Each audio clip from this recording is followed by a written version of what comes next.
Hello and welcome to Rock Paper Shotgun, where the treehouse is now floating about in the infinite unknown. Such is the result of spending several hours with upcoming Lovecraftian Detective Thriller Call of Cthulhu. Obviously, I did manage to come out the other side and make this video, though rest assured, as soon as it's done, I'll be madly scrambling back into the safety of the new Dark Age. Before I continue and our inevitable loss of sanity, please do subscribe to the channel if you haven't already, for mind-bending adventures of terror like this one. Like the video too if you want, I hear it wards away the old gods. In this game, you play Edward Pierce, a veteran of the First World War turned private eye who's been summoned to the murky island of Darkwater. Wealthy industrialist Stephen Webster urges you to reopen the case of his daughter's supposed death in a fire when an eerie painting of hers resurfaces. At first I was a little puzzled as to how a Lovecraftian game could truly work without your imagination doing all the heavy lifting. Something I'm sure the tabletop role-playing games, of which this is the official adaptation, benefited from. Turns out trying to solve cosmic mysteries in a first-person horror game of the PC kind still works to keep your spines tingled and your gooses bumped. And why does it work? I have, a la Sherlock Holmes, deduced that it's largely down to the well-executed detective work, my dear fellow.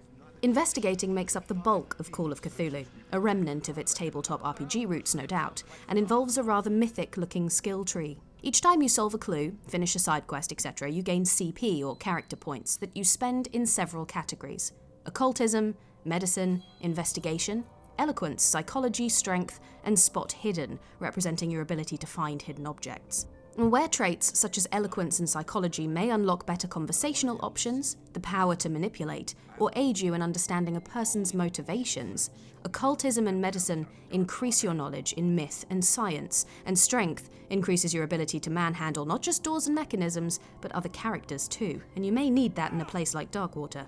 Each of these skills funnel information directly to you. You're the one role-playing after all, hopefully with whiskey in one hand, prohibition be damned, and a raincoat on your back, so pay attention, because this is a pop quiz kind of game. Everything you see, read, or hear can help you in your investigation, whether it be medical knowledge, exposing the origin of a suspect liquid, or piecing together the local belief puzzle through an understanding of mythological superstitions. How you make sense of the mystery at the heart of Call of Cthulhu and how you approach the game then is very much down to your personal playstyle. With this level of customization, you can really add a unique flavour all your own to P.I. Pierce that clearly and directly affects your experience with this world and its inhabitants.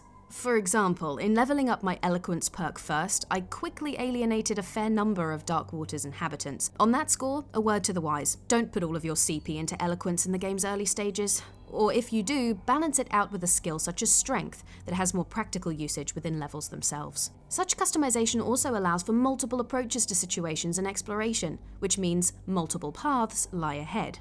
For example, and as I just mentioned, since I had poured a lot of my points into eloquence, did I mention not to do that? Conversations often ended swiftly at the bar. No one wants to talk to a priss from the big city, even if he did fight in the big one and drinks like a fish, or a giant fish-like creature hailing from the deep dark depths of nowhere, because this is Lovecraft we're talking about. I had to go poking around instead, something that the investigation and spot hidden skills are useful for. Thank Azathoth I invested in those as well. It made it a lot easier to find my way, or pick my way, into secret stashes or hidden routes, and helped Pierce make better sense of the odd bits of information strewn about: manifests, a newspaper clipping, a letter. Just don't go asking people about what you found. Turns out they don't take too kindly to people poking noses into their private business, city slicker or not. Speaking of which, you talk an awful lot to the locals, and as such, you can build personal relationships with them. These are relationships you must handle with care, however. Think before you speak, because as is immediately evident, the townspeople have strong personalities that often require just the right tone or attitude to get the most out of them. And trust me, they'll make up their own minds about you the moment you step over the threshold, or knock over a drunkard. This kind of attention to detail makes all the sense, really. I mean, you're playing a detective. So thinking before speaking is obviously a necessity. Again, with the deductions, Sherlock would be proud. But what is the use of all this painstaking, often unsettling detective work if you're not diving into a terrifying world? Thankfully, Darkwater has that covered. It's a fantastic location in which to begin your adventure, which sort of makes it sound like a new sugar-coated Disney trailer for the old horrifying classics, doesn't it? A more accurate description might be, it's a doom-laden location in which to begin your inevitable spiral into madness. Much better. Unlike the tabletop games, we have a fully realised setting in Call of Cthulhu to not so much touch and smell, but see with our very own eyes.